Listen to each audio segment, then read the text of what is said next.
بریم به ماشینا نمره بدیم. BMW 2 در. BMW 2 در کل بنز به SLSش میناز. البته اوکی دیگه. رنگ روور نه 7. رنگ روور؟ تو هم اسم رنگ روور رو نمیتونی بگی. تویوتا کروز. آودی RS7 رو میگه تویوتا. باز خوب گفتی خدای. گفتم الان میگه المپیک. BMW قدیمی. تو الان باید به ما بگی BMW بود. ما یه عمره داریم اشتباه بهش میگیم بنز ای کلاس. نمیدونم چیه ولی چون 2 در 2.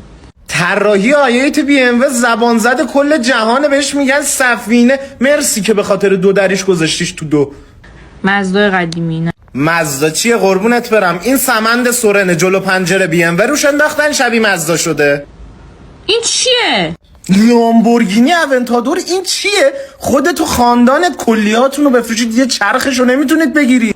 BMW جی کلاس. نه این BMW جی کلاس هم حتی نیست. بنز جی کلاس هم نیست. این نیسان کاور مشکی مات انداختن روش فیسلیف شده.